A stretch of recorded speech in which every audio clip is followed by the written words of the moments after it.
Halo, bertemu kembali dengan saya Burniadi Mobala. Pada video kali ini kita akan melanjutkan membahas eh, materi mekanika fluida dan pada video ini kita akan membahas tentang analisis volume atur. Nah, analisis volume atur ini adalah metode yang kita gunakan untuk menganalisis sistem di mana fluida mengalir. Kalau di video sebelumnya kita menganalisis fluida diam di dalam video tentang statika fluida. Maka mulai video ini kita akan menganalisis sistem di mana fluida mengalir atau kita bisa sebut sebagai dinamika fluida. Nah, salah satu metode analisis di dalam dinamika fluida disebut sebagai metode analisis volume atur. Nah, mari kita mulai dengan membahas tentang konsep volume atur.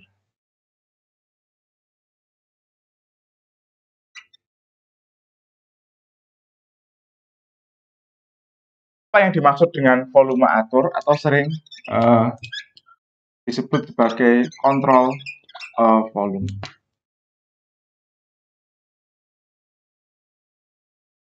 Jadi pada dasarnya ketika kita menghadapi fluida yang mengalir, kita tidak bisa menganalisis fluida seperti kita menganalisis benda padat. Ketika kita menganalisis benda padat, misalkan ada sebuah bola atau peluru yang ditembakkan atau ditendang, gitu ya, ini atau ditembakkan dari sebuah meriam. Nah, kita biasanya membuat sebuah diagram benda bebas dari bola atau peluru tersebut. Lalu kita menggambarkan gaya yang bekerja, lalu kemudian kita mengikuti arah gerakan bola ini, gitu ya, sehingga kita mendapatkan lintasan dan kecepatan dari bola atau peluru yang ditembakkan atau yang ditendang. Nah, pada fluida kita tidak bisa menggunakan metode analisis seperti ini yang mengikuti gerakan dari benda karena sifat fluida yang mengalir, begitu. Ketika misalkan fluida mengalir di dalam sebuah saluran seperti ini, ya. Nah, pada dasarnya seluruh saluran ditempati oleh fluida. Oke.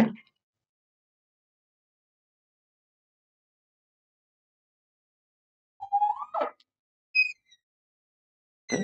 Pada dasarnya seluruh saluran ditempati oleh fluida, namun fluida memiliki kecepatan dan mengalir di dalamnya. Jadi kita tidak sulit untuk mengikuti satu dari titik-titik fluida ini. Oke, karena semua badan fluida ini mengalir. Oke, nah untuk itu kita membuat sebuah semacam volume atau ruang yang kita batasi di mana kita akan melakukan analisis. Jadi biasanya kita buat volume yang melingkupi wilayah yang mau kita analisis. Misal yang mau kita analisis adalah antara titik ini ya, titik inlet dan outlet gitu ya. Katakanlah begini. Nah, kita buat volume yang seolah-olah melingkupi ruangan yang akan kita analisis ini.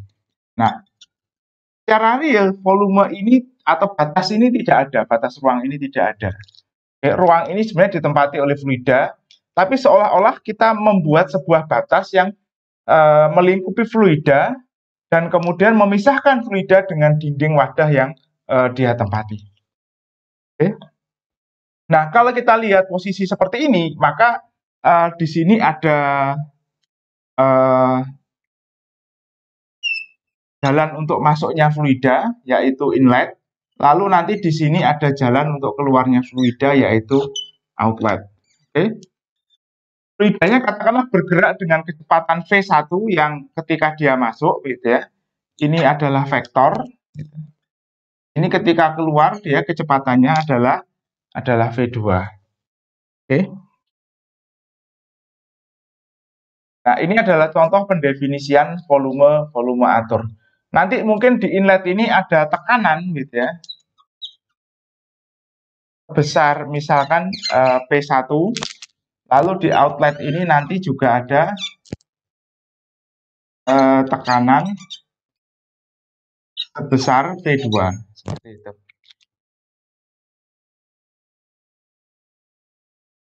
Oh, sorry, P2. Ini P1. Nah, biasanya kita membuat batasan dari volume atur ini adalah pada titik di mana data diketahui dan titik di mana variabel yang ingin lokasi di mana variabel ada sifat atau variabel yang ingin kita hitung. Jadi misalkan kita tahu P1 V1 dan kita ingin tahu variabel yang ada di sini misalkan V2, maka kita buat volume atur antara dua titik ini.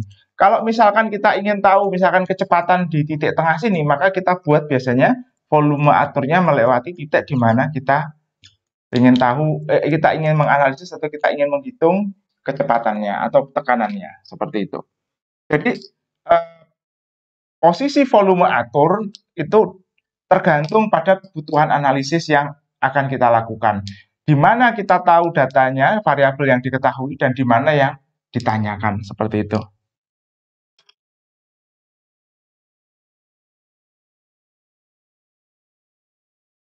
Nah, pada beberapa sistem fluida kita sering menjumpai bahwa misalkan begini ya, ada sebuah saluran, lalu di dalam saluran ini ada mesin fluida seperti turbin atau pompa. Bagaimana kita membuat volume atur untuk kondisi seperti ini? Nah, untuk kondisi seperti ini kita bisa mendefinisikan volume atur misalkan di inlet dan outletnya, gitu ya. Lalu katakanlah di batas ini kita buat batas lagi, kita buat boundary lagi, kita buat dinding lagi yang melingkupi mesin fluida yang bekerja seperti ini.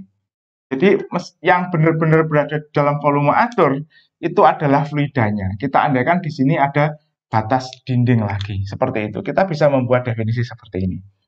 Nah, bagaimana misalkan kalau kita ingin kita ingin menganalisis aliran gas yang keluar dari sebuah mesin roket seperti itu. Nah, kita juga bisa membuat definisi volume atur, gitu ya. Tergantung kebutuhan analisis, gitu ya. Misal di sini ada engine-nya, kita bisa bikin definisi volume atur di sini. Ya. Jika kita ingin menganalisis permasalahan yang terjadi di dalam engine, atau kita ingin menganalisis kondisi roketnya, maka kita bisa membuat volume atur seperti ini. Berarti di sini nanti akan ada outlet di mana gasnya keluar. Gitu ya. Oke, nah di dalam volume atur ini biasanya ada 3 komponen. Yang pertama adalah inlet, tempat di mana fluidanya mengalir masuk. Lalu ada outlet, tempat di mana fluidanya mengalir keluar, lalu ada dinding di sini. Dinding atau wall gitu, yang membatasi fluidanya. Oke. Nah, jadi kita akan menganalisis sifat fluida menggunakan volume atur ini. Nah, sifat fluida sendiri terbagi menjadi 2. Oke, ini kita hapus terlebih dahulu sketsanya. Sebentar. Kita bisa terus ini ya. Jadi sifat yang dibawa bersama aliran fluida itu bisa kita bagi menjadi 2. Yang pertama adalah sifat ekstensif. Jadi sifat ekstensif ini adalah sifat yang nilainya tergantung massa atau jumlah zat suatu benda. Oke. Jadi semakin banyak jumlah zatnya, semakin besar massanya, maka sifat ini menjadi semakin besar. Nah, yang kedua adalah sifat intensif. Oke. Sifat intensif ini adalah sifat yang nilainya itu tidak tergantung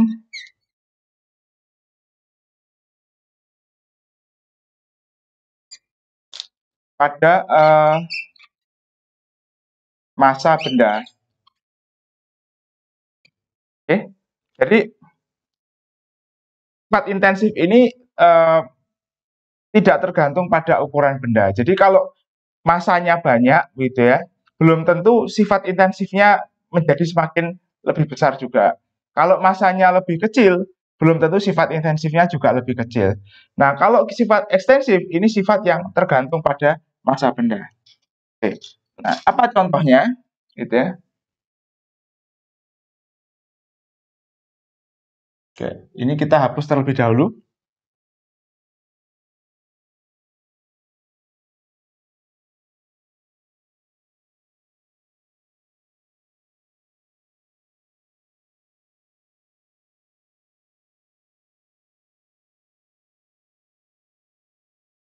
Oke.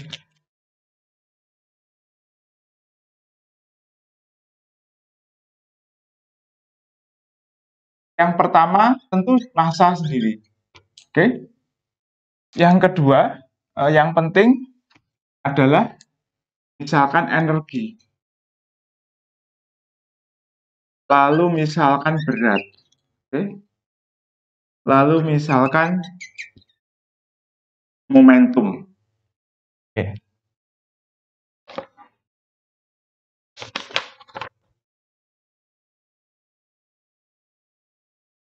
Oke.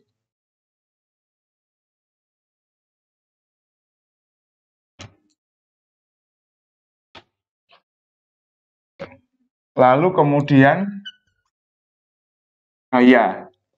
Oke. Nah,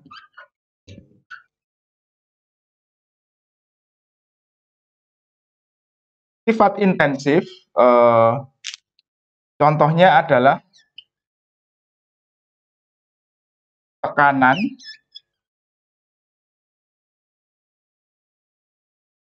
temperatur, lalu kecepatan. Oke. Jadi perbedaan mendasarnya katakanlah seperti ini. Misal saya punya sebuah benda, oke ya, sebesar ini, tapi dengan massa katakanlah M. Kalau benda ini saya ambil sebagian kecil ini, lalu ini saya ukur massanya, tentu massanya berbeda. Misal massanya dm. Tapi misalkan benda ini temperaturnya T, gitu ya, ketika saya ambil sebagian kecil massanya, tentu sebagian kecil massa ini temperaturnya masih sama T, tidak berkurang. Oke? Jika misalkan benda ini memiliki gaya berat B, ketika ini kita ambil kecil, gaya beratnya tentu berbeda, lebih kecil. Ini yang membedakan sifat ekstensif dengan intensif. Oke, jadi pada sifat intensif, setiap bagian dari benda ini memiliki sifat yang sama dengan bagian yang lain. Tapi kalau misalkan sifat ekstensif, bagian kecil dari benda ini memiliki sifat yang berbeda dibandingkan dengan nilai sifatnya berbeda dibandingkan dengan keseluruhan benda. Jadi sifat keseluruhan benda untuk sifat ekstensif itu merupakan gabungan dari sifat dari bagian-bagiannya. Oke, kalau sifat intensif tidak. Oke, jadi dia tersebar di seluruh benda. Nah, selanjutnya adalah sifat ekstensif ini dapat kita ubah menjadi sifat intensif.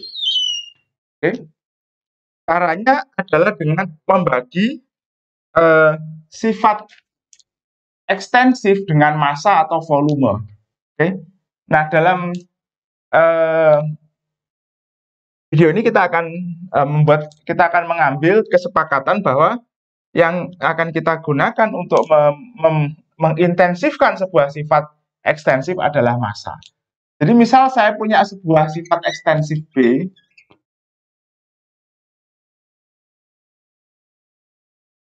nah dia memiliki pasangan sifat intensif B kecil yang bisa kita definisikan sebagai B besar dibagi dengan massa. Oke, contoh aplikasinya misalkan begini nih, energi E. Oke, kita bisa membuat sifat intensif ya. B ini energi dibagi dengan massa. Misalkan kita simbolkan E kecil. E kecil ini kita sebut sebagai energi per satuan massa. Seperti itu ya. Jadi kita bisa mengintensifkan sebuah sifat ekstensif. Oke.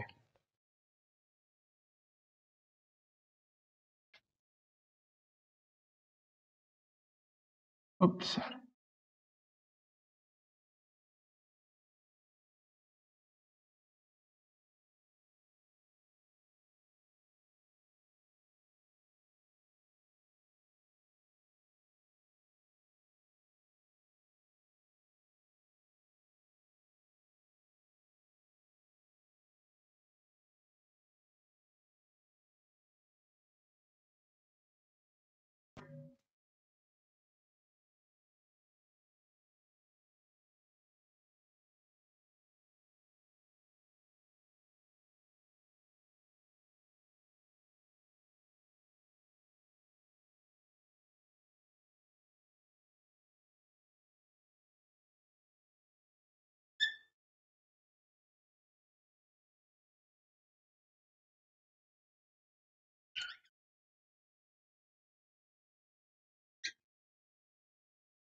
Oke, kita akan membicarakan tentang laju sifat keluar masuk volume atur.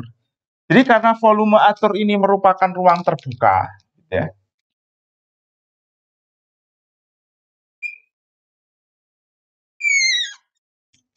maka fluida bisa masuk dan bisa keluar dari volume atur.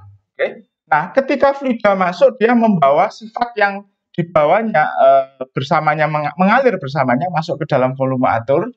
Ketika dia keluar dari volume atur, dia juga membawa sifat yang mengalir bersamanya keluar dari volume atur.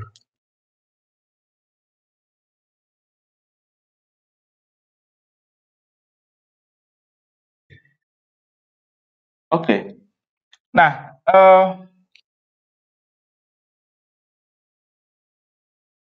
misal ini adalah permukaan inlet dan ini permukaan outlet, kita bisa mendefinisikan sebuah vektor permukaan, misalkan A1 yang arahnya tegak lurus keluar dari inletnya. Di outlet juga sama, kita bisa mendefinisikan vektor permukaan yang besarnya yang arahnya tegak lurus keluar dari outlet. Nah, vektor permukaan ini merupakan perkalian antara vektor normal satuan dengan luas penampang. Jadi vektor normal satuan ini adalah vektor yang besarnya sama dengan 1, oke? Sama juga di sini A2 itu adalah vektor normal keluar dari outlet, ini juga besarnya 1, oke? Dikalikan dengan A2, oke. Oke. Nah,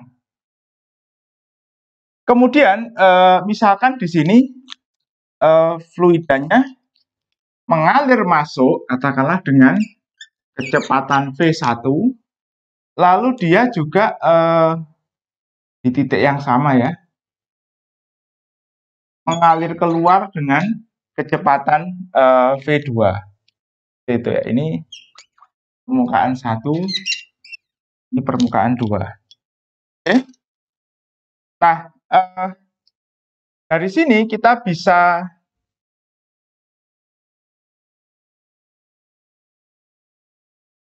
rumuskan laju aliran massa masuk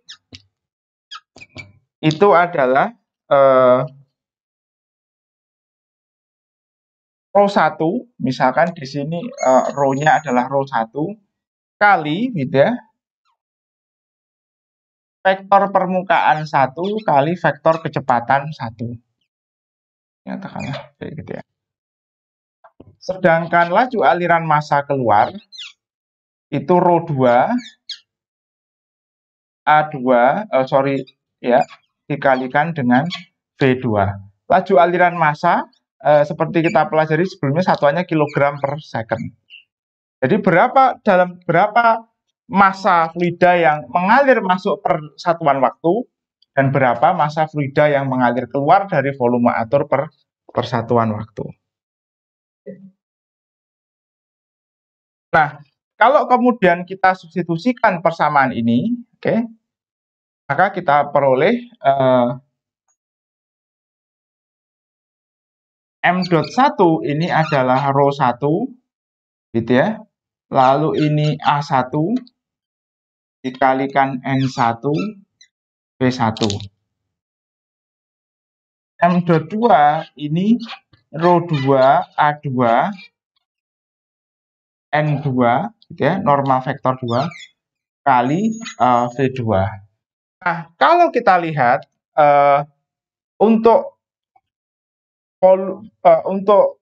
massa masuk ini kecepatannya arahnya bertolak belakang dengan arah vektor permukaan.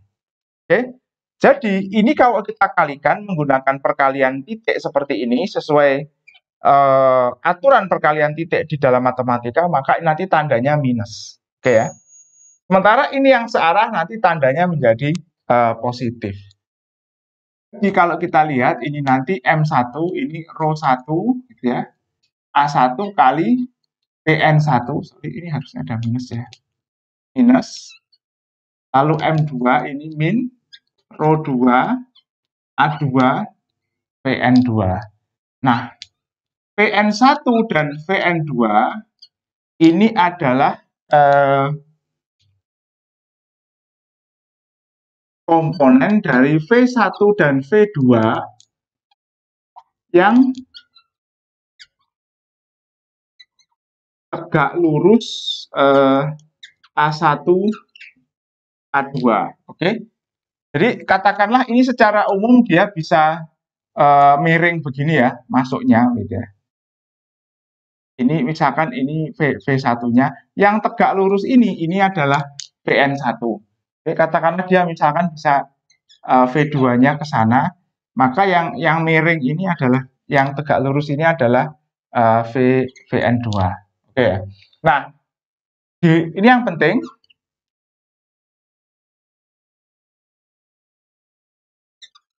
Di dalam saluran, gitu ya, atau pipa, aliran yang tidak berpusar atau tidak ada vortex itu selalu tidak lurus penampang. Jadi kalau misalkan ini ya, alirannya mengalir dari sini gitu ya, mengikuti kontur begini, dia pasti arah aliran ini akan tegak lurus. Jadi untuk kondisi seperti ini, Vn1-nya pasti sama dengan V1. Vn2-nya pasti sama dengan V2. Ya. Jadi seperti itu untuk kondisi di dalam pipa atau di dalam saluran. Oke. Nah, lain apabila misalkan di sini ada pusaran gitu ya, alirannya berputar, waktu keluar dia tidak akan tegak lurus dengan penampang. Oke.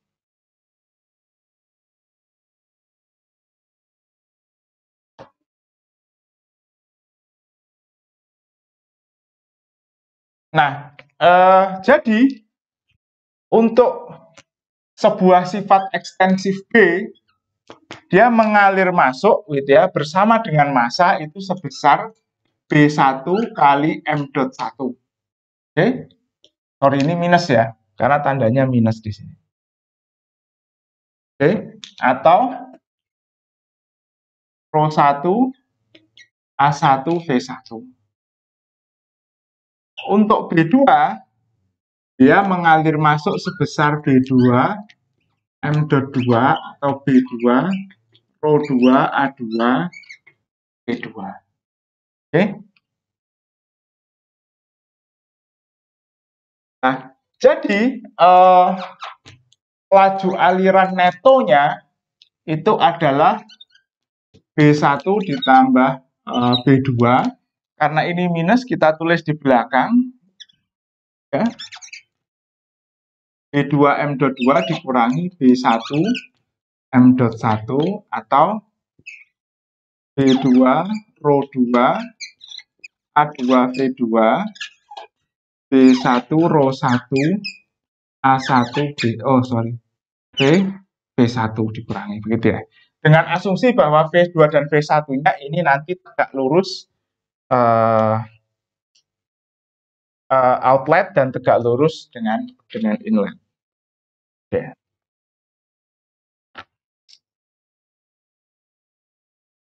Ya.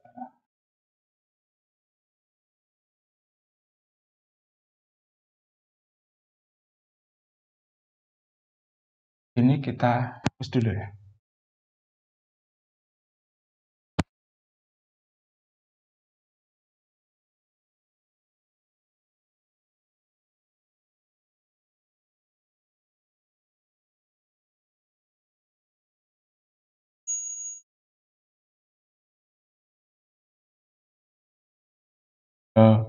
Sketsanya kita pertahankan. Ya, kita akan bicara tentang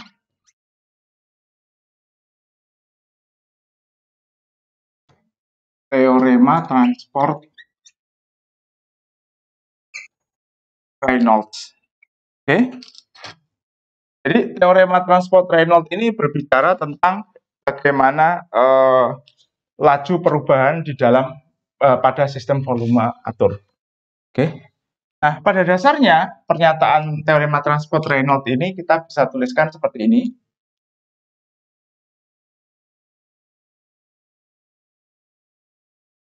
Laju perubahan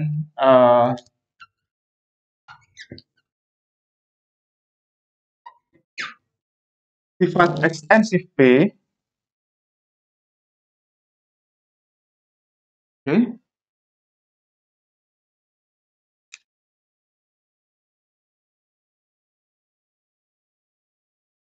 pada sistem volume atur, oke. Jadi misalkan kita punya sebuah sifat B, itu sama dengan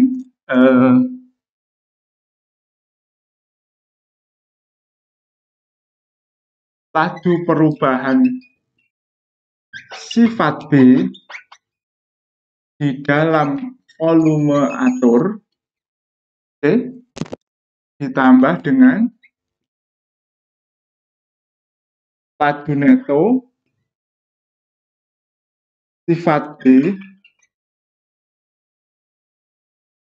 keluar masuk volume atur. Oke. Jadi perubahan sifat di dalam pada sistem volume atur ini adalah sama dengan perubahan sifat di dalamnya. Jadi di dalam ini nanti ada penyimpanan atau ada pengeluaran, gitu, pembuangan sifat B-nya. Jadi misalkan begini nih. Anggap yang masuk dan keluar ini misalkan energi panas, oke? Kalau di dalam volume aturnya terjadi reaksi kimia, berarti dia ada produksi panas atau ada pengambilan panas, tergantung sifat reaksinya. Misalkan ada pembakaran, berarti ada penambahan panas di dalam volume atur. Oke, bersama fluida masuk, gitu ya, yang masuk ke dalam ruang ini, volume ini, kalau misalkan ini adalah sebuah ruang bakar, berarti ada energi panas yang dibawa oleh fluidanya. Oke, kemudian dengan fluida keluar, dia juga membawa energi panas keluar dari volume atur. Jadi panas keluar dan masuk ini adalah laju netonya ini, jumlah keluar masuk. Lalu perubahan yang terjadi di dalam, misalkan ada produksi panas, itu adalah laju perubahan sifat B di dalam volume atur ini. Jadi perubahan totalnya itu adalah yang masuk dikurangi yang keluar, gitu ya, ditambah penambahan atau pengurangan yang terjadi di dalam. Seperti itu. Jadi kalau misalkan kita tuliskan, ini menjadi seperti ini. Perubahan sifat B di dalam sistem volume atur ini sama dengan perubahan sifat B pada terhadap waktu, gitu ya, di dalam volume aturnya ditambah laju neto tadi. Oke. Nah, ini misalkan tadi B di dalam volume atur itu bisa kita nyatakan di dalam sebagai sifat intensif. Ini bisa kita sederhanakan menjadi rho B kali volume dari volume aturnya dikalikan B di dalam volume atur B kecil gitu ya. Oke, lalu ini adalah B netonya adalah B2M.2 dikurangi B1M M.1. Oke. Nah, biasanya jika B-nya ini seragam, oke. Jika rho dan volume rho-nya seragam, oke, maka ini bisa kita keluarkan. Jadi kita dapatkan begini, ini rho dan volume dari volume aturnya ini adalah dB per dt di dalam volume atur. dB sistem per dt B2M.2 dikurangi B1M.1. Jadi perubahan sifat B di dalam sebuah sistem volume atur ini sama dengan penambahan atau pengurangan yang terjadi di dalam volume atur ditambah dengan laju sifat neto keluar dikurangi laju sifat net dari sifat keluar dikurangi sifat masuk. Oke. Ini adalah teorema transport Reynolds. Nah, selanjutnya kita akan aplikasikan ini, misalkan B-nya ini adalah massa, seperti itu ya. Nanti kita akan memperoleh hukum kesetimbangan massa di dalam volume atur ini. Kalau B-nya ini nanti energi, kita akan dapatkan hukum kesetimbangan energi di dalam volume aturnya, dan seterusnya. Oke.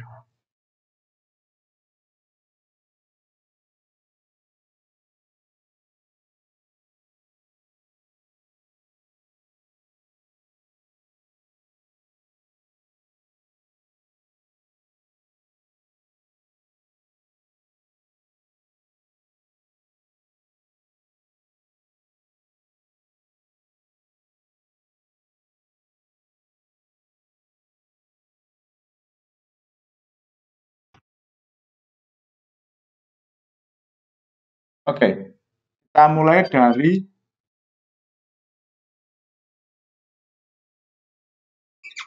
kesetimbangan massa. Oke. Jika misalkan begini, B-nya ini sama dengan massa, maka B kecilnya adalah massa dibagi massa sama dengan 1. Jadi sifat B-nya sama dengan 1.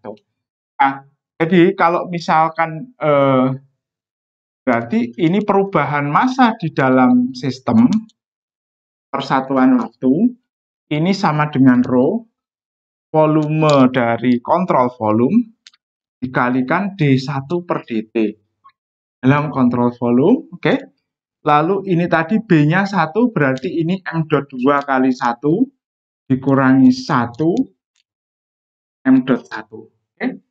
Nah, turunan sebuah konstanta ini sama dengan 0, sehingga suku ini semua sama dengan 0, hilang. Oke.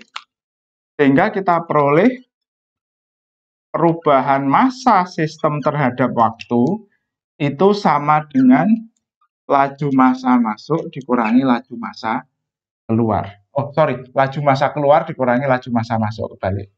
Ya. Nah, sesuai hukum kekekalan massa,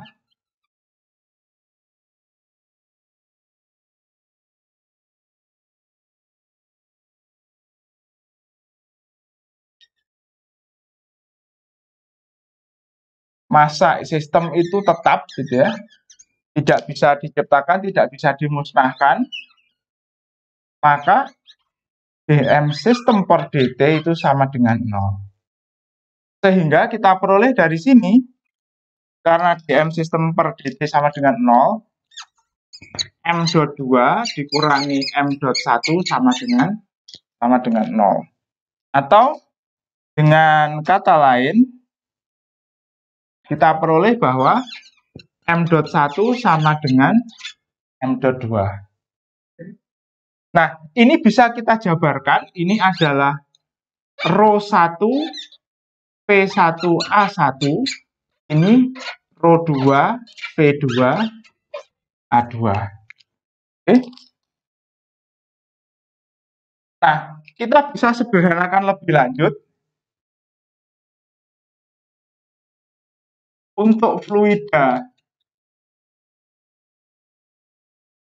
incompressible itu di mana massa jenisnya tidak berubah, ini ρ1 sama dengan 2 sama dengan ρ. Jadi ini menjadi ρ P1A1 sama dengan ρ P2A2. Oke. Ρ-nya di ruas kiri dan kanan ini sama. Ini bisa kita hilangkan sehingga kita peroleh V1A1 sama dengan P2A2. Ini yang sering kita sebut sebagai kontinuitas. Oke. Dengan catatan apa? V1 dan V2 ini tegak lurus inlet dan outlet volume atur. Jadi seperti ini ya. Katakanlah kita punya volume atur begini. Ini V1 ini tegak lurus. V2-nya ini tegak lurus volume atur. Outletnya volume atur. Ini tegak lurus inlet. Seperti itu. Jadi hukum kontinuitas itu pada dasarnya adalah hukum kesetimbangan massa pada sebuah volume atur untuk fluida incompressible. Seperti itu. Dengan hanya satu inlet dan outlet. Oke. Nah, kalau misalkan kita punya banyak inlet dan outlet, ya, untuk banyak inlet dan outlet, maka ini harus kita ubah menjadi jumlah Vn AN gitu ya, atau katakanlah ini P kali A yang masuk dan jumlah V kali A yang keluar, seperti itu. Ini kalau banyak inlet dan outlet.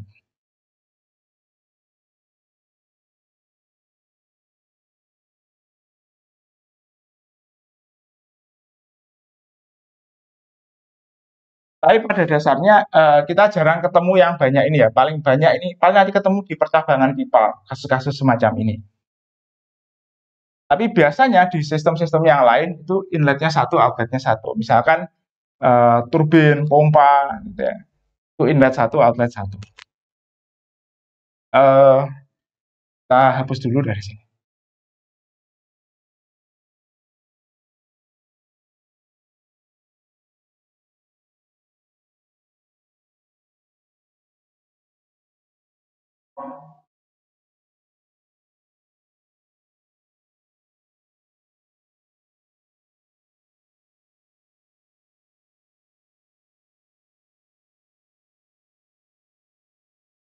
Oke, selanjutnya adalah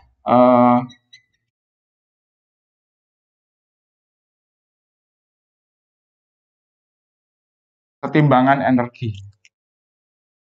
Oke. Nah, B-nya dapat kita rumuskan sebagai energi dibagi massa atau E kecil, energi persatuan massa. Oke. Nah, energi ini seperti kita ketahui terdiri dari E besar dulu ya. E besar itu terdiri dari energi dalam, lalu energi kinetik, katakanlah begini, ditambah energi potensial gravitasi, seperti ini. Oke, jadi kalau E kecilnya berarti E besar dibagi M, berarti ini U besar dibagi M, setengah MV kuadrat dibagi M, MGZ dibagi M. M-nya hilang, M-nya hilang. Energi dalam persatuan massa kita simbolkan dengan U kecil. Ini tersisa setengah V kuadrat, ini tersisa GZ. Jadi ini adalah energi persatuan massa. Oke. Nah, jika kita masukkan ke dalam teorema transport Reynolds, kita peroleh bahwa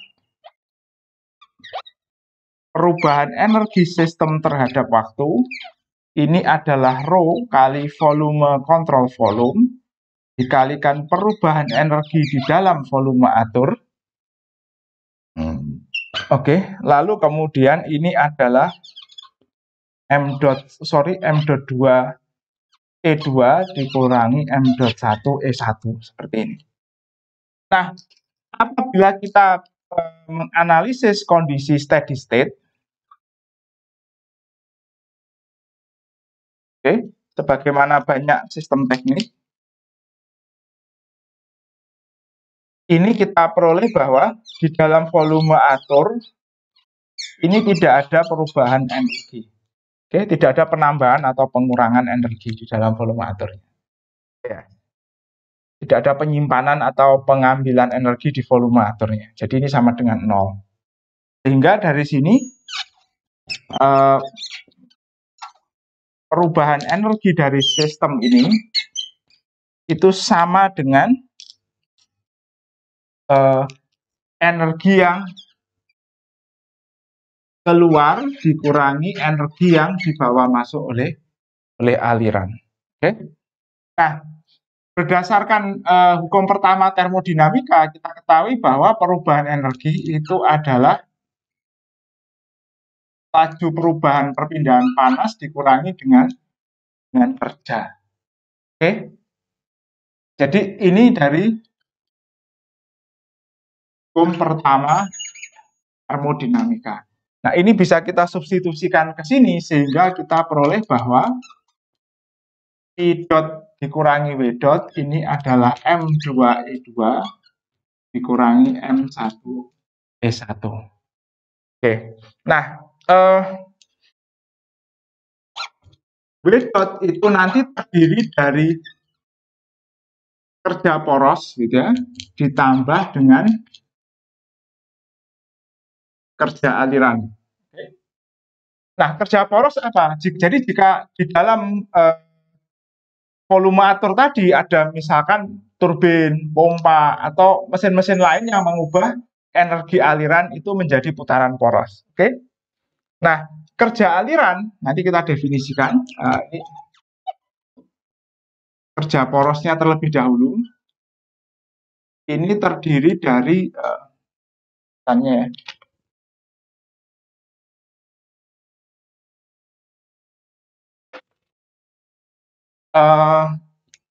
kerja turbin ya positif. Kenapa? Karena pada turbin itu fluidanya memberikan kerja kepada turbin sehingga turbinnya berputar. Lalu ini negatif pompa gitu ya, negatif kompresor. Oke. Jadi di pompa dan kompresor itu fluidanya yang menerima kerja sehingga kemudian energi fluidanya meningkat sehingga dia bisa mengalir. Oke, atau bisa berpindah dari satu tempat ke tempat yang lain. Jadi ini negatif seperti itu. Lalu kemudian kerja aliran. Oke. Kerja aliran ini adalah kerja yang diberikan oleh gaya yang dibawa oleh aliran. Ini didefinisikan sebagai F gitu ya. 2 dot V2 ditambah gaya di inlet kali kecepatan inlet. Jadi ini gaya di outlet kali kecepatan outlet, gaya di inlet kali kecepatan inlet. Oke. Jadi kalau misalkan kita gambar seperti ini, oke. Apa gaya di inlet?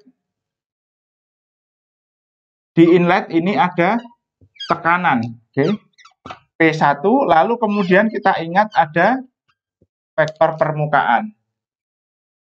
Di outlet itu juga ada tekanan dan ada A2 vektor permukaan.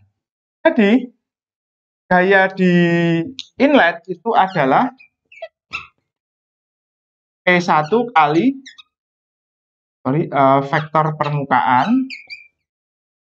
Gaya di outlet adalah tekanan outlet kali vektor permukaan outlet.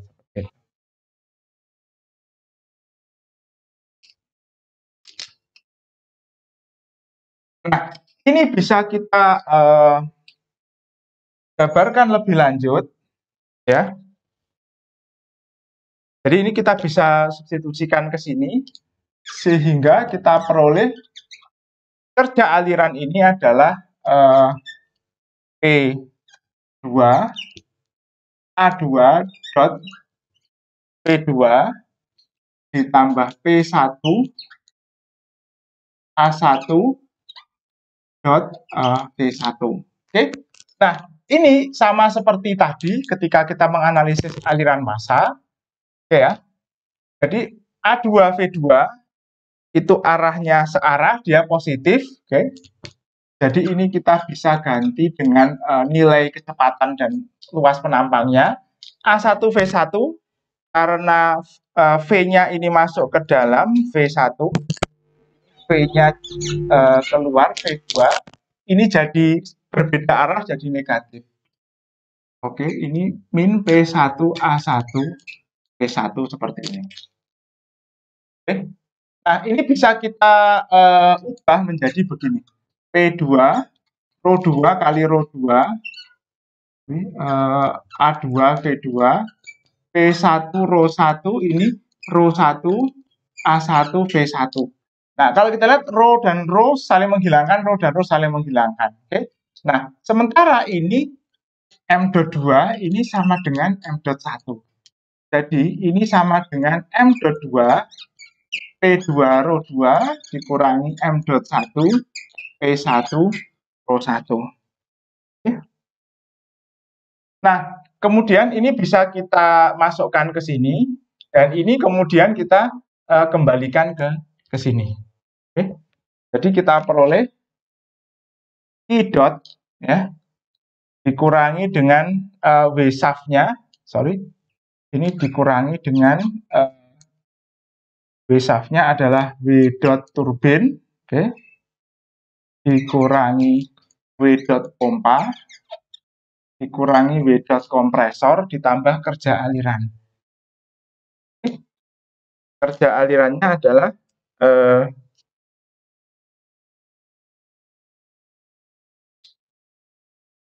M.2 P2 Rho 2 M.1 P1 Rho 1. Nah, ini sama dengan M.2 E2 dikurangi M.1 P1.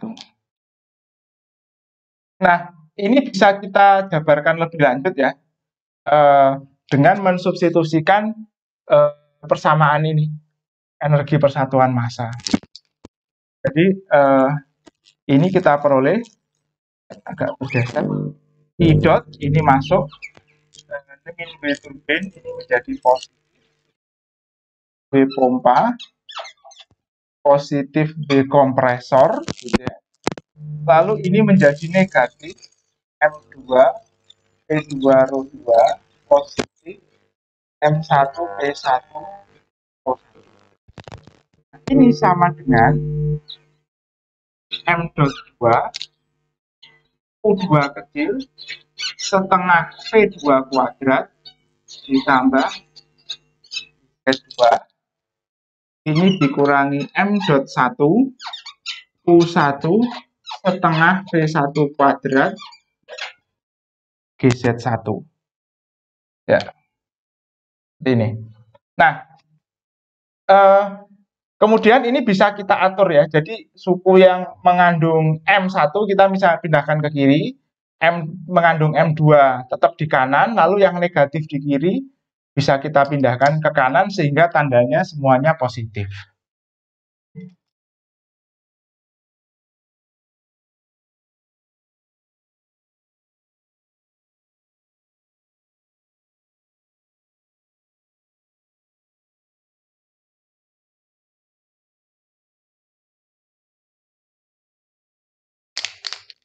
Ya, jadi ini I-nya tetap ya di kiri, lalu kemudian ini yang negatif ini kita pindahkan ke kanan, jadi ini M1 U1 V kuadrat per 2 V1 ya, GZ1.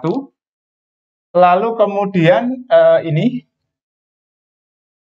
ditambah M1 P1 Rho 1, lalu W ditambah dengan kerja pompa, kerja kompresor, gitu ya.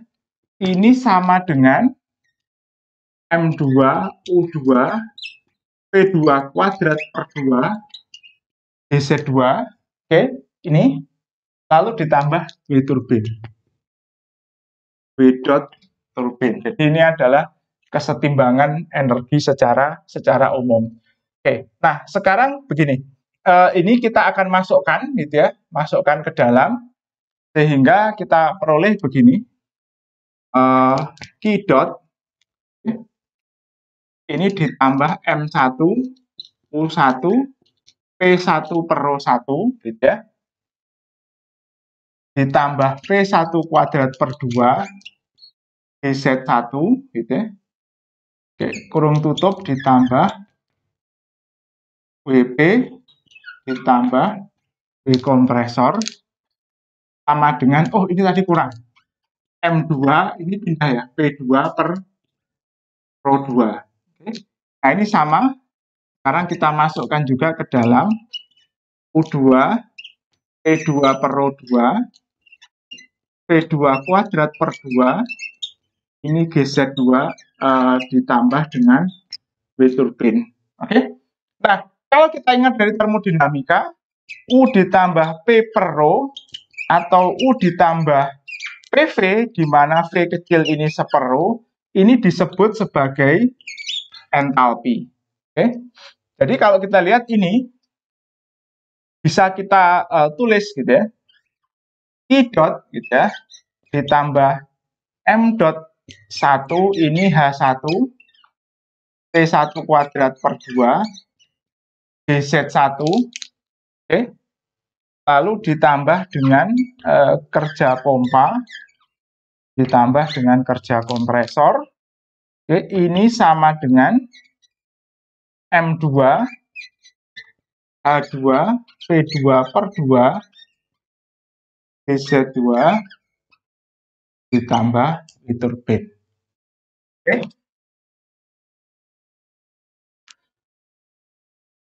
Nah, seperti ini. Nah, kalau dari hukum kekekalan massa, tadi kita ingat bahwa M dot 1 ini sama dengan M dot 2, sama dengan M dot. Oke.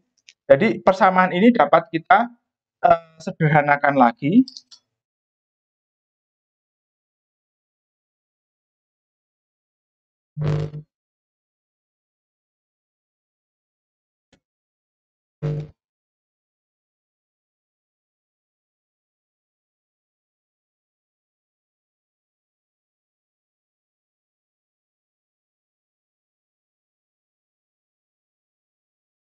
Jadi ini bisa kita sederhanakan lagi menjadi begini. I dot ditambah M gitu ya. H1 V1 kuadrat GZ1 kerja pompa, kerja kompresor, oke, sama dengan ya, M H2 P2 kuadrat per 2 GZ2 ditambah kerja turbin. Oke. Nah, kita bisa bagi kedua ruas dengan M. Kita bagi dengan M sehingga M yang ada di depan kurung ini hilang. Jadi ini nanti kita peroleh Q dot per M ditambah H1 P1 kuadrat per 2 GZ1 ditambah kerja pompa dibagi M dot, bagi M dot ya. Kerja kompresor dibagi M dot. Ini adalah H2 P2 kuadrat per 2 GZ2 ditambah kerja turbin dibagi M dot. Oke. Nah, laju perpindahan panas per satuan massa kita simbolkan Q kecil. Kerja pompa per satuan massa kita simbolkan W kecil P. Oke, kerja kompresor per satuan massa kita simbolkan dengan W kecil C. Lalu kerja turbin per satuan massa kita simbolkan W kecil P. Oke. Jadi ini secara umum kita bisa tuliskan bahwa ini begini. I ya, 1 ditambah V1 kuadrat per 2 ditambah GZ1 ditambah W pompa, W kompresor. Oke, ini sama dengan H2 P2 kuadrat per 2 BZ2 ditambah W turbin. Ini persamaan kesetimbangan energi yang umum gitu ya. Berlaku umum baik untuk fluida inkompresibel, fluida kompresibel gitu ya. Ideal maupun tidak. Oke. Nah, kita akan membuat sebuah penyederhanaan untuk fluida inkompresibel. Ini nanti bentuk umum ini akan kita gunakan ketika kita mempelajari fluida kompresibel, aliran kompresibel. Untuk sementara kita akan membahas fluida inkompresibel.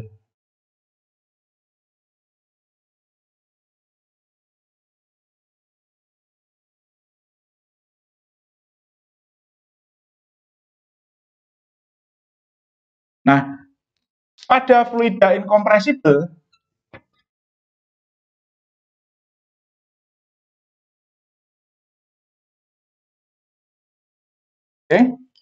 itu biasanya tidak ada kompresor karena kompresor bekerja pada gas. Sementara fluida inkompresibel itu biasanya berupa cairan. Yang ada nanti Weven. Weven kita bisa modelkan seperti itu. Jadi kita anggap ini untuk fluida inkompresibel itu tidak ada kerja kompresor. Kerja turbin masih ada. Lalu kemudian pada fluida inkompresibel biasanya energi dalam atau U-nya itu perubahannya tidak terlalu besar. Yang perubahannya signifikan itu P. Jadi ini nanti akan kita bongkar lagi menjadi Q gitu ya, ditambah U1, lalu ini P1 rho 1, P1 kuadrat per 2, GZ1 W pompa, ini sama dengan U2, P2 rho 2, P2 per 2, BZ2 ditambah W turbin. Nah, ini kita ubah menjadi begini. Rho 1, P1 kuadrat per 2, GZ1 ditambah W pompa. Ini sama dengan, di bawah aja. U2, nah ini kita ubah. P2 rho 2, P2 per 2 kuadrat, GZ2 ditambah W turbin, dikurangi gitu ya, dengan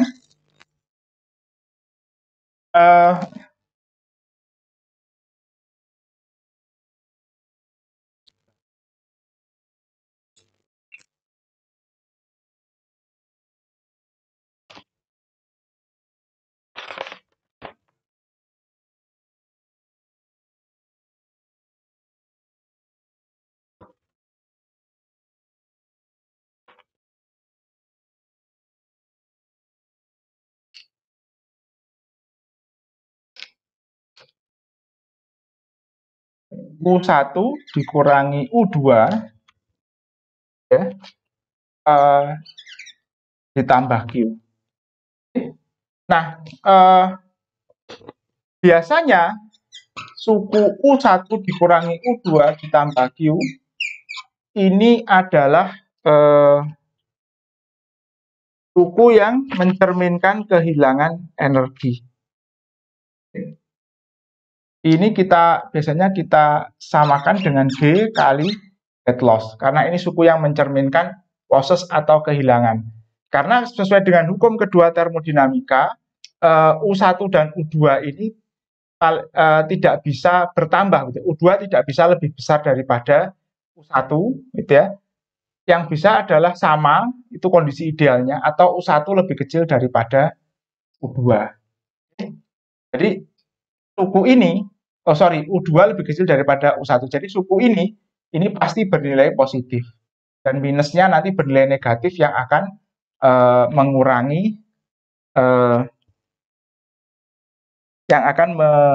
mengurangi, energinya, gitu ya.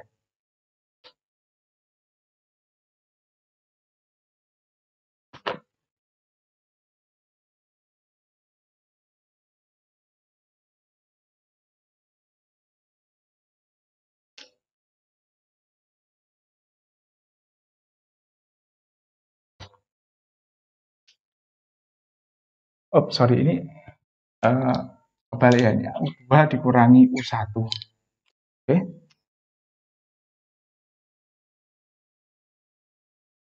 Ya.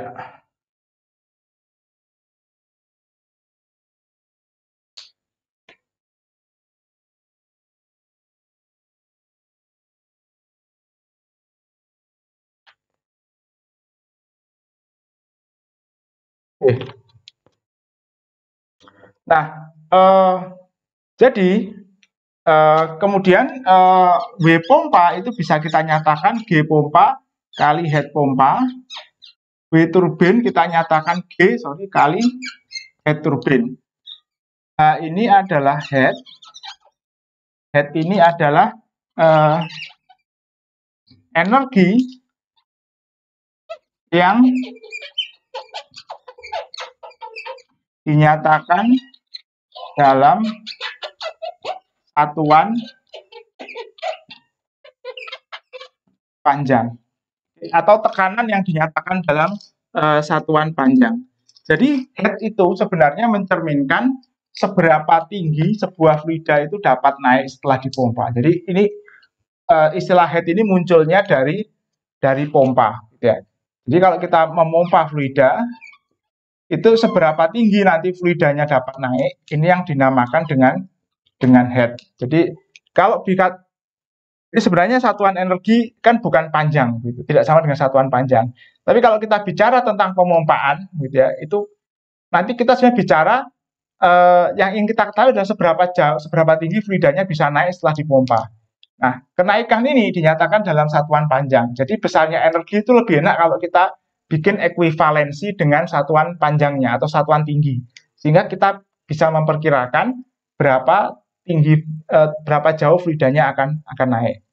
Nah, konsep ini kemudian dipakai di tempat lain sehingga dari sini kita gunakan head untuk mencirikan energi atau tekanan yang ditransfer oleh pompa ke fluida dan yang ditransfer oleh fluida ke turbin. Oke. Sama juga dengan ini, kita juga menggunakan konsep head untuk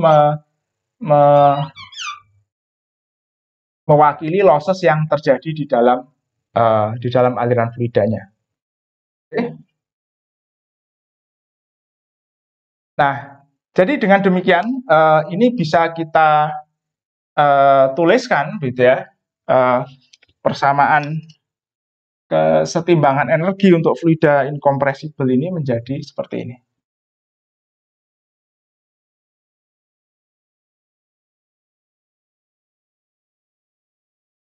Oke, jadi ini adalah P1 rho 1, P1 kuadrat per 2, GZ1 ditambah, head pompa, P2 rho 2, P2 kuadrat per 2, GZ2, G kali head turbin, oke, ditambah dengan G kali head loss. Oke. Nah, ini satuannya energi per satuan massa ya, Joule per kilogram. Ini energi per massa. Kita bisa nyatakan ini dalam satuan tekanan, oke, dengan cara mengalihkan kedua untuk fluida, kita lupa ya, untuk fluida incompressible ini rho 1 sama dengan rho 2. Jadi ini hilang tandanya ya. Oke. Kita bisa dapatkan tekanannya dengan mengalihkan kedua ruas dengan rho. Jadi kalau ini kita kalikan rho, ini P1, rho kali rho hilang.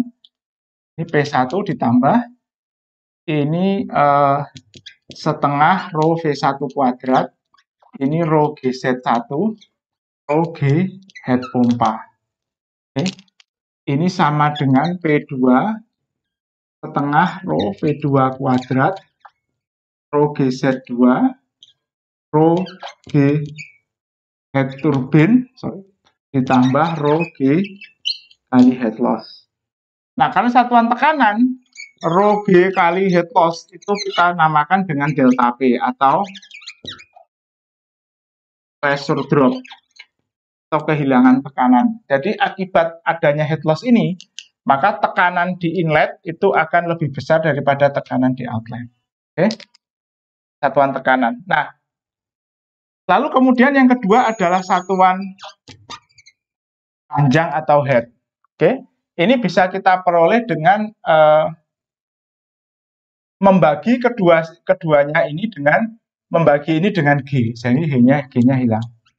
P1 rho G ditambah V1 kuadrat per 2G ditambah Z1 ditambah head pompa P2 per rho G ditambah P2 kuadrat per 2G ditambah Z2 head turbin ditambah loss. Oke.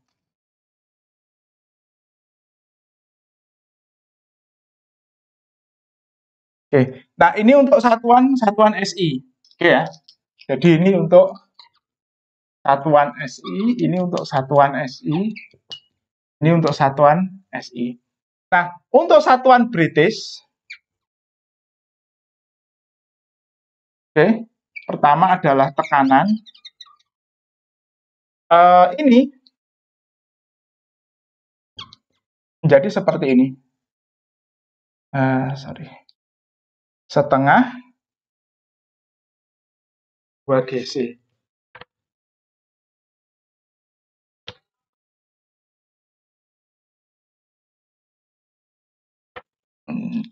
Per 2GC P1 kuadrat, ya. Lalu ini adalah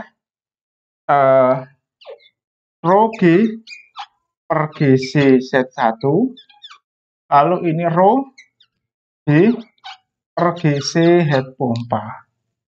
Oke, sama dengan P2 ditambah per 2GC P2 kuadrat, oke, rho G per GC 2, rho G per GC head turbin ditambah rho G per GC head loss. Ya. Ini untuk satuan tekanan.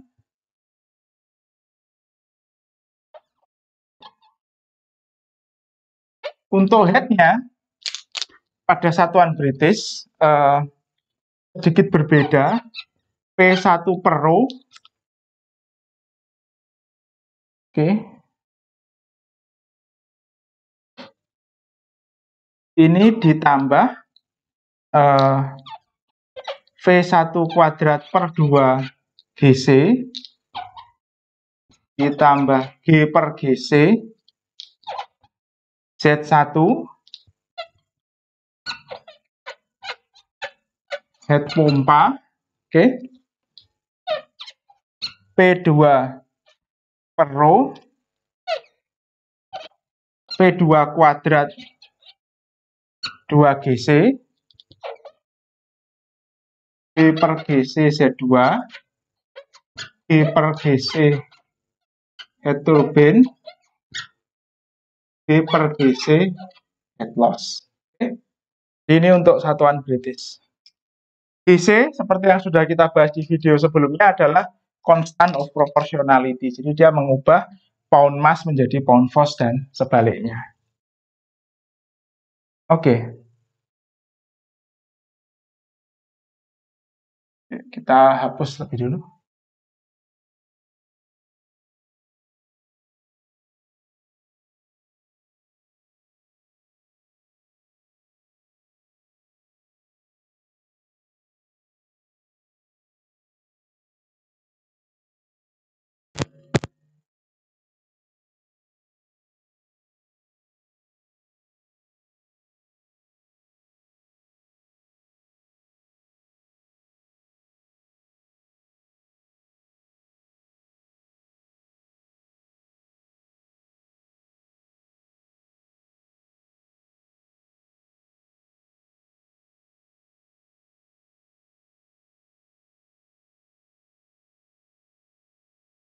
Baik, kita lanjutkan. Selanjutnya adalah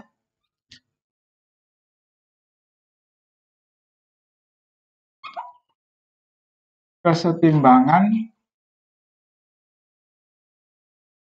momentum. Nah, hukum kesetimbangan momentum itu nanti akan kita gunakan untuk menganalisis gaya. Yang pertama kita akan bicara tentang momentum linear. Nah, momentum kita simbolkan dengan M besar, ini sama dengan M kali vektor kecepatan. Jadi ini adalah besaran vektor. Oke. B-nya itu adalah M besar dibagi M sama dengan kecepatan. Nah, kalau kita masukkan ke dalam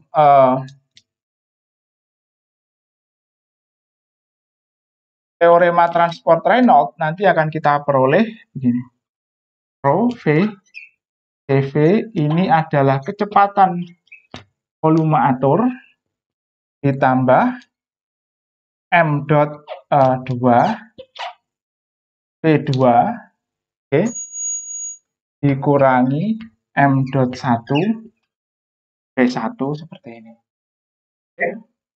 Nah, kalau kita ingat perubahan momentum persatuan waktu, untuk kita masuk sini dulu ya. Untuk volume atur yang diam, gitu ya, atau kecepatannya itu tetap, ini sama dengan 0. Jadi tidak ada perubahan kecepatan volume atur persatuan waktu. Jadi ini sama dengan M dot 2 P2 dikurangi M dot 1 P1. Nah, kalau kita ingat perubahan momentum persatuan waktu, ini merupakan bentuk umum dari hukum Newton. Oke. Jadi kalau kita ingat hukum Newton kedua, itu sigma F sama dengan M kali A. Ini bentuk khusus untuk benda dengan massa tetap. Ya. Nah, untuk benda yang mengalir, kita akan menggunakan bentuk umumnya, yaitu D momentum per dt. Nah, ini kalau kita jabarkan, ini M kali V dt ya. Nah, ini dengan aturan rantai, dia akan menjadi dm dt kali V ditambah M dv. Jadi, ini yang sama dengan ini merupakan bentuk khusus untuk benda yang tidak mengalir. Untuk benda yang mengalir, ini ada tambahan lagi. Oke, jadi kita akan gunakan bentuk umum ini. Kalau ini kita substitusikan kembali ke sini, nanti kita peroleh bahwa ini sigma F sama dengan M dot 2 P2 dikurangi M dot 1 P1. Oke. Jadi perubahan gaya, jumlah total seluruh gaya yang bekerja pada volume atur sama dengan momentum yang dibawa keluar dikurangi momentum yang masuk. Oke. Nah, sigma F itu nanti terdiri dari sigma F permukaan dan sigma F badan, gaya permukaan dan gaya badan. Oke. Nah, gaya badan ini vektor semua ya. Biar enak, kita tandai vektor. Nah, gaya badan ini sama dengan yang pertama adalah gaya berat. Oke. Nah, untuk fluida ini nanti adalah rho G gitu ya, kali volume dari kontrol volume. Ini minus ya, karena arahnya ke bawah, kali vektor K. Tadi arahnya searah sumbu Z ke bawah. Oke. Lalu kemudian sigma F permukaan, oke. Kalau kita gambar volume aturnya begini, misalkan begini ya. Ini inlet.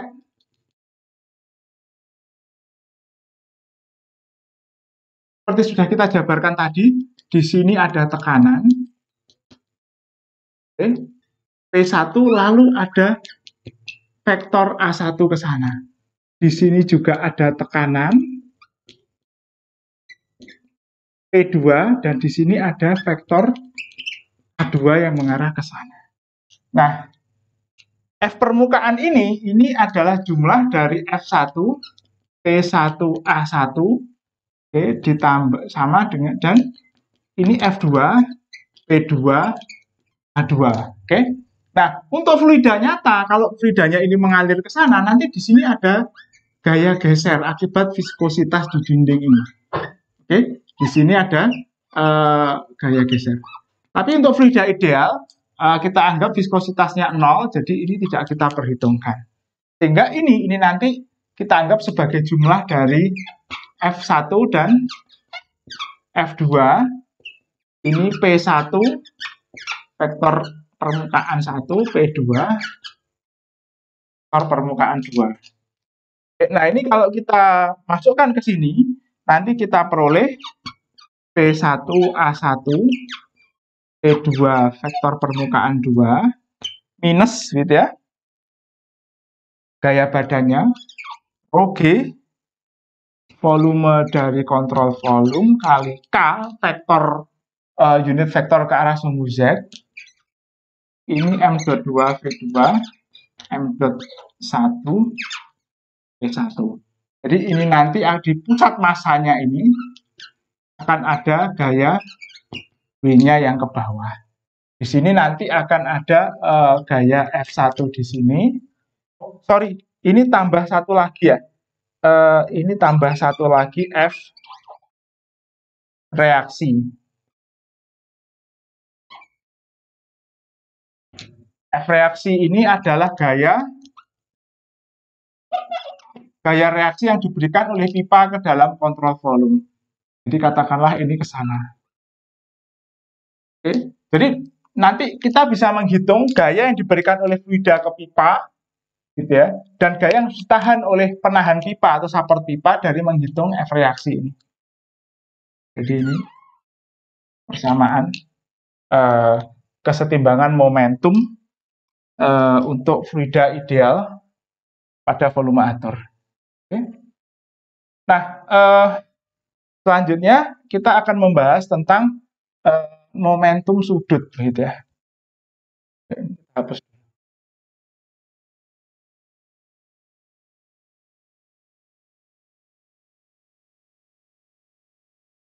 Kita akan bahas tentang momentum sudut, ini simbolnya H. Vektor H ini adalah R cross momentum, oke? Atau dengan kata lain M R cross P. Jadi ini vektor B-nya adalah H dibagi M, oke? Atau R cross V, oke? Nah, sama kalau kita masukkan ke dalam DH sistem per dt untuk kondisi tunak, ini nanti adalah M.2 vektor R2 kali V2 dikurangi M.1 R1 kali V1. Oke. Nah, seperti apa kita menerapkan ini? Ini untuk kita terapkan untuk fluida berputar. Jadi misalkan begini, kita punya volume atur yang bentuknya silindris begini dan dia berputar dengan kecepatan omega, lalu fluida di dalamnya juga berputar. Oke. Nah, sorry, ini dari pusat, ini R2, ini yang ke sini R1, begitu. Nah, secara umum, seperti yang disampaikan tadi, untuk fluida yang berputar, itu V2 belum tentu tegak lurus. Jadi ini V2, ini misalkan ini V1. Jadi dia belum tentu tegak lurus. Sehingga V ini nanti kita uraikan menjadi komponen normal 2, lalu komponen tangensialnya. Jadi ada 2 komponen begitu.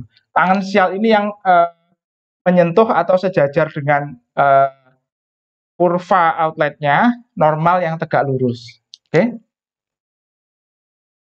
Nah, sesuai dengan hukum Newton kedua untuk benda yang berputar, gitu ya. Nah, sekarang kita bahas ke sini. Jadi hukum Newton kedua ini untuk benda yang berputar dapat kita tuliskan begini.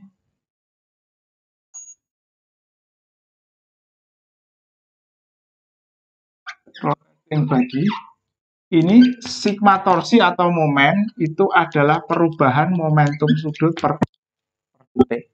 Jadi ini bisa kita substitusikan ke sini sehingga kita peroleh sigma torsi itu adalah M.2 R2 cross V2 dikurangi M.1 R1 cross V1. Oke.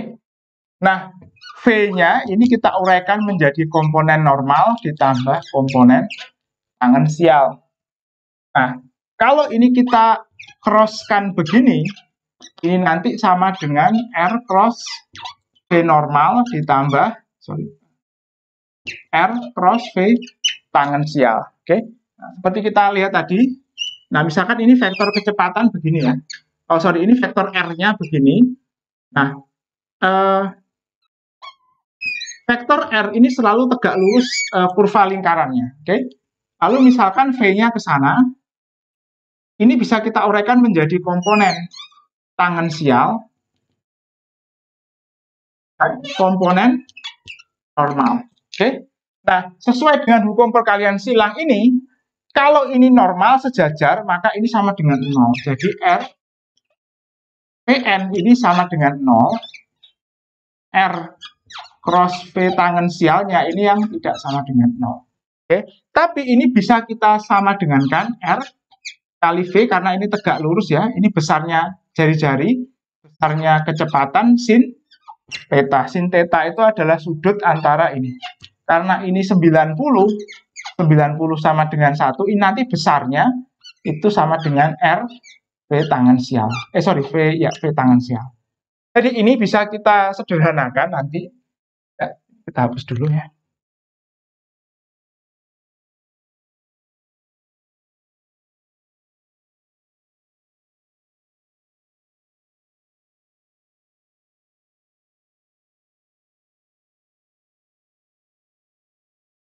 Oke, bisa kita sederhanakan menjadi seperti ini. Sigma torsi, jadi besarnya torsi ya, kalau tadi masih vektor. Oke, ini masih vektor. Jadi besarnya torsinya ini, besar dari sigma torsinya, oke, ini sama dengan M.2 R2 V tangensial 2 dikurangi M.1 R1 V tangensial 1. Jadi di mana analisis untuk volume atur berputar seperti ini kita pakai?